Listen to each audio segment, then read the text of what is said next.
সরকার কোনো সিদ্ধান্ত নিতে যায়, সেটা কোন রাজনৈতিক দল যারা সনদে স্বাক্ষর করেছে তাদের উপরে কোনো দায় দায়িত্ব বর্তাবে না বা মানতে বাধ্য নয়। এই মেসেজটা দেওয়ার জন্য আজকে আমাদের এই সংবাদ সম্মেলন।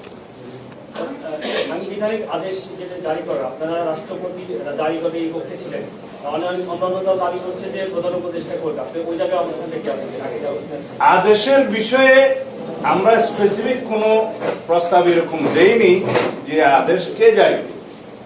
আমরা একটা সাংবিধানিকতার মধ্যে আছি, সাংবিধানিকভাবে এই সরকার শপথ নিয়েছে, সবকিছু আইনানুগ ভাবে চলছে।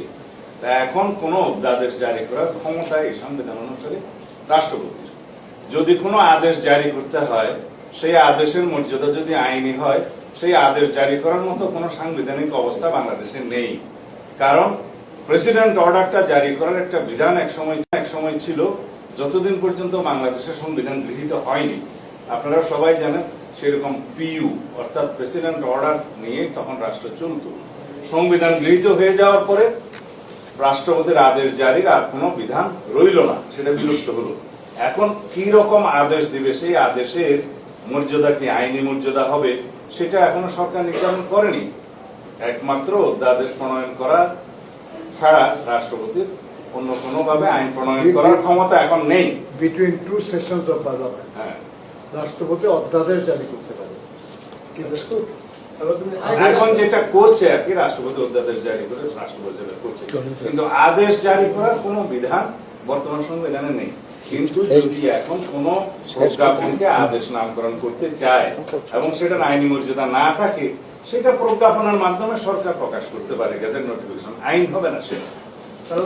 আচ্ছা, আমার মনে হয় যে এই ব্যাপারে এটা আমরা প্রেস ব্রিফিং, কিন্তু এটা ডিবেটে পরিণত করছি। এটা ডিবেটে পরিণত করার কোনো সুযোগ নাই।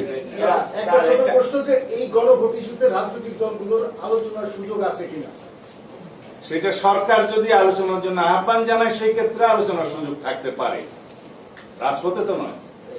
সরকার কি আপনার রাজনৈতিক দলগুলোর সঙ্গে আলোচনার আহ্বান জানিয়ে রাজনৈতিক দলগুলোকে মুখোমুখি করার চেষ্টা করছে? না, সেরকম কোনো প্রস্তাব তো আমাদেরকে দেয়া হয়নি।